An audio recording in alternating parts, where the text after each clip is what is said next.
Hey, what's up guys? Brian Kelly here from Zombie Guitar. Here in this video I wanted to do a part 2 of a video that I made probably about 4 years ago. So the video I'm talking about is called the 8 Facts of the Circle of Fifths that you may or may not already know. So if you haven't already seen that video, check it out. I'll post a link to it below. I'll post both the YouTube version and the Zombie Guitar website version. So the Zombie Guitar website version, there's no ads in the video, and there's also a written lesson included. So you may want to check it out on the website, but if you want to watch it on YouTube, that's fine too. I will post links to both versions below. This video here is 5 additional facts. So the facts that I talk about in this video are slightly more advanced. It's not super advanced. It's not anything that you're not going to be able to follow. But part 1 is much more beginner friendly, whereas this is a little bit more, if you already have an understanding of music theory, you're going to see how the circle of fifths is really going to be like, oh, okay, I didn't know you could do that with the circle. That's what this video is about. So these are 5 additional facts about the circle of fifths that you may or may not already know. All right, so we're going to start with fact number 9. The reason it's starting with 9 is because the older video is facts number 1 through 8. This video here is facts number 9 through 13. So this is just a continuation of the older video. So fact number 9 is that the circle of fifths will let you know the 7 notes for any given key signature. So there's 12 possible key signatures. In any of the 12 possible key signatures, you have a set of 7 unique notes. For example, the key signature of C major has the notes C, D, E, F, G, A, and B. The key signature of G major has the notes G, A, B, C, D, E, and F sharp. So each of the 12 possible key signatures is going to have its own set of 7 notes. So those are all laid out for you on the circle of fifths very nicely. So the way it works is pick your key signature. So say C is the key signature that we want to know the notes of. Start with C.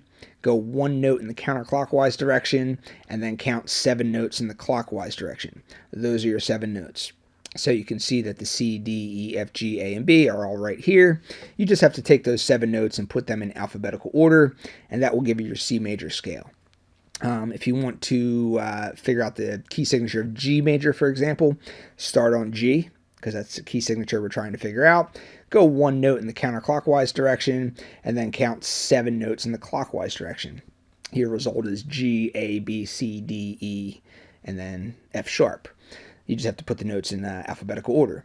So this also works for minor keys. So for any of the 12 possible key signatures, you can view that key from either the major perspective or the minor perspective. So if you write music in a major version of a key, it's going to sound a bit happier. If you write music in the minor version of a key, it's going to sound a bit sadder. Oftentimes, music will jump back and forth between the major version of a key and the minor version of a key. For instance, maybe the verse might sound a bit happier, and then they may make the choruses sound a bit sadder or something like that. Usually that's done by just jumping back and forth between the major and minor version of a key. So all that means is that for every major key, you have a relative minor key. And the opposite is also true. For any minor key, you have a relative major key. What that means is that the relative major-minor pair share the exact same 7 notes. So let's say I wanted to figure out what the 7 notes of the A minor scale are. A minor and C major are a relative major-minor pair. That's why they're right next to each other in the circle of fifths. So if I want to find out what my notes of A minor are, I just locate A minor on the inner circle. I see that that is right next to the C on the circle of fifths, so I can find my 7 notes that way. So find A minor, go to the outer circle, counterclockwise, 7 notes in the clockwise direction. There's the 7 notes of my A minor scale.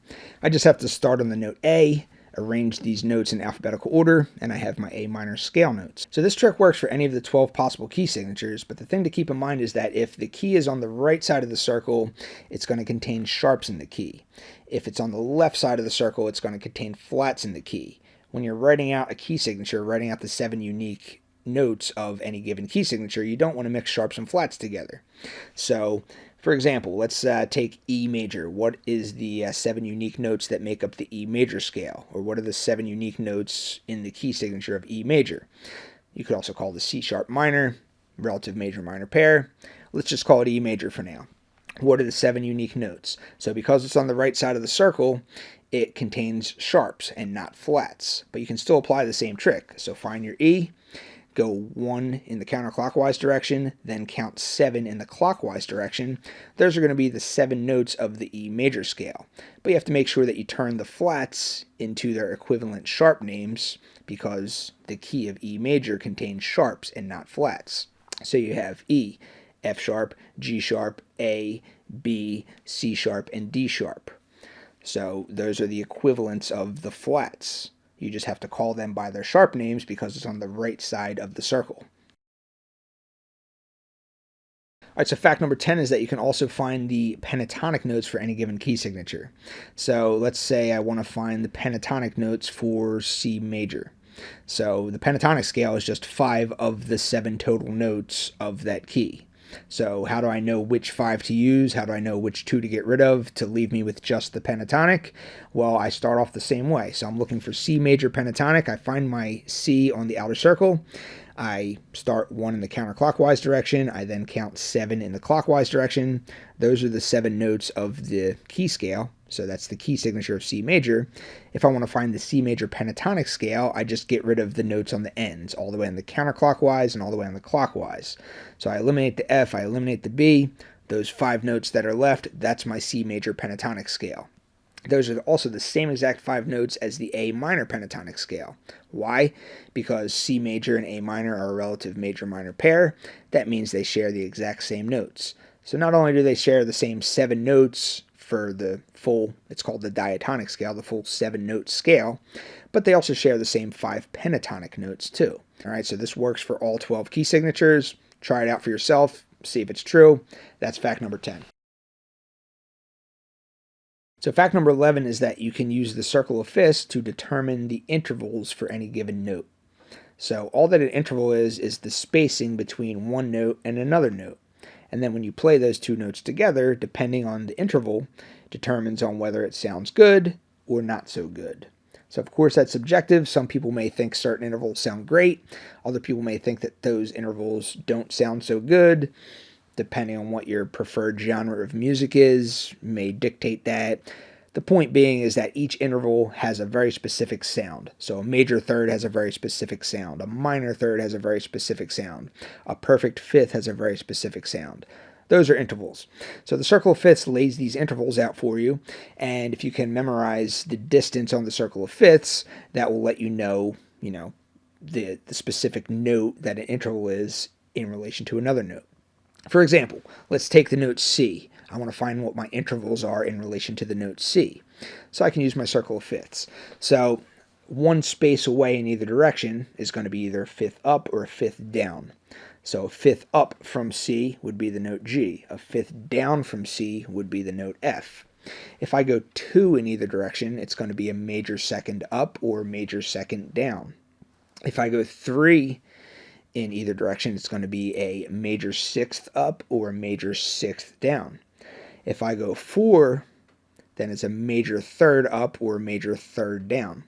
If I go 5, it's a major 7th up or a major 7th down. And then if I go all the way to the opposite end of the circle, the complete, as far as you could possibly get away, that's known as the tritone. All right, so that is a tritone interval. That's arguably the worst sounding interval in music. So if you're into metal, you may think that that's a great sounding interval. That's why I'm saying this stuff is subjective. So that is as far away from the starting note as you can get. So the other thing to understand about intervals is that they have reciprocals. So all that means is depending on whether you're counting up or counting down will determine what kind of interval name it has. So for example, let's say we're starting on C and we go up a fifth. You arrive at G. Well, let's say we go down a fifth. You arrive at F. Well, you could also say that C to F is up a fourth. So C to F is down a fifth or up a fourth. So just a quick explanation of why that's down and up and stuff. This all comes from the scale. You look at your C major scale, start on the note C, count up 5 notes, you arrive at G. Count up 4 notes, you arrive at F. It's pretty straightforward, right? But let's say we start on the note C and we count down. So we have to start on C and then go backwards. So if you start on C and you go down a fifth, you arrive at F. If you start at C and you go down a fourth, you arrive at G. So you see how that's where this reciprocal stuff is coming from. So when we're looking at these, the intervals in relation to the starting note on the circle of fifths, you can either say you're going up or down, or you can say you're going up or up. So this isn't a lesson on intervals here. This is just letting you know, okay, you can use the circle of fifths, find your starting note, and then you want to find which note is the given interval away from the starting note. You can use the circle of fifths to help you do that. You can also use a piano to do that as well, but it's just a cool little fact about the circle of fifths. So that's fact number 11. All right, so fact number 12 is that you can use the circle of fifths for tritone substitutions. So all that a tritone substitution is if you have a dominant seventh chord and you want to replace it with another dominant seventh chord that is going to function the same way, essentially, then you can use the circle of fifths to figure out what that other chord is. So we already figured out in the previous fact that the tritone interval is located directly opposite on the circle of fifths from the starting note. So let's say our starting note is G.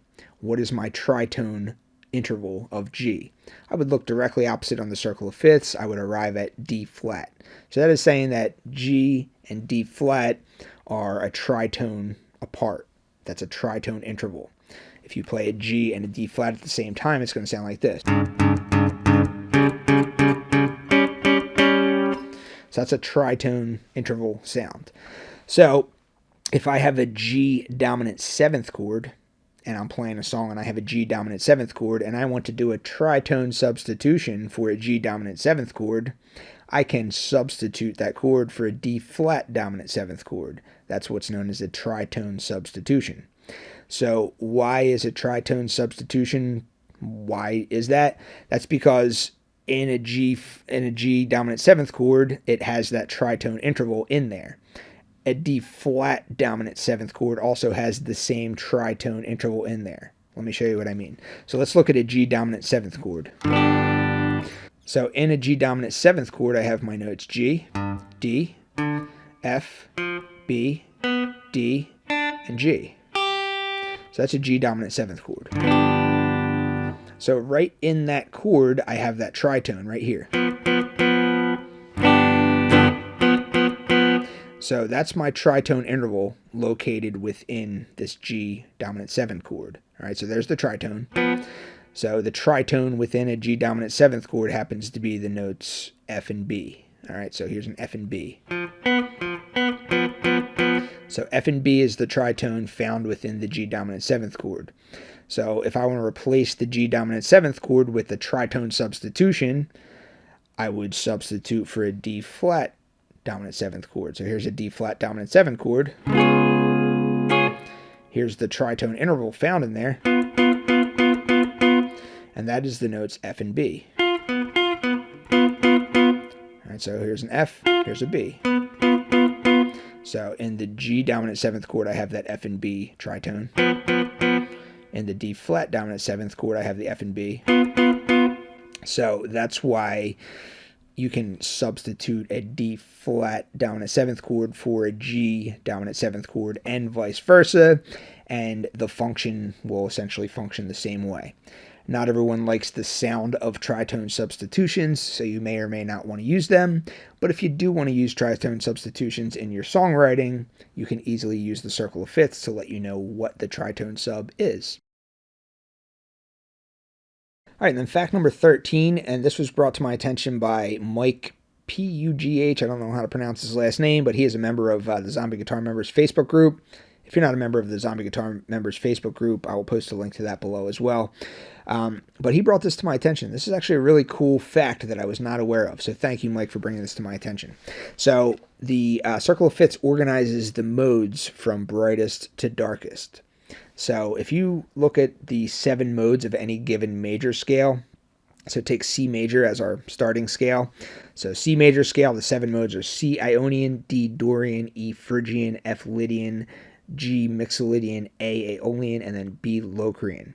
So 3 of those modes are going to be major types of modes, 3 of those modes are going to be minor types of modes, and then Locrian is neither major nor minor. Locrian is just kind of the outcast. But you can also organize these from brightest to darkest. So of the major modes, Lydian's always the brightest, and then Ionian's the second brightest, and then Mixolydian is the least brightest of the major modes. And then you look at the 3 minor modes.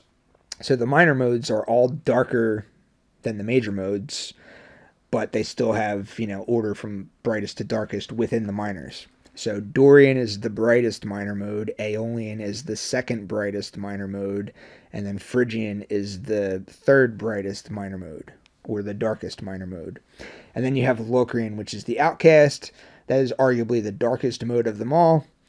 But you can say that if you organized all of these in order from brightest to darkest, Lydian would be the brightest, then Ionian, then Mixolydian, then Dorian, then Aeolian, then Phrygian, then Locrian. So that's the 7 modes from brightest to darkest. Now, if you look at the circle of fifths, you'll see that this order from brightest to darkest is exactly in order on the circle. So looking at the 7 modes of the C major scale, you see F, F Lydian, then C, C Ionian, G, G Mixolydian, D, D Dorian, A, Aeolian, E, E Phrygian, B, B Locrian. So I thought that was pretty cool. So brightest to darkest, moving in the clockwise direction. And of course, this works for any of the 12 possible key signatures, any of the 12 possible major scales. Try it out for some of the other ones, and you'll see that it works for any given key. So I hope you guys liked this video. That was 5 additional facts of the circle of fifths. I don't expect this video to do quite as well as my part 1.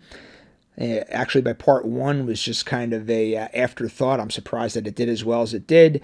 When I first started Zombie Guitar, my goal was to have 30 theory lessons on the site prior to launching the site, and the Circle of Fifths video was just kind of I was just trying to fill in one of those 30 videos. I didn't expect to be sharing any groundbreaking information or anything like that. I was just like, yeah, I'll make a video on the Circle of Fifths. That'll be one of the 30, so I can finally get this site launched.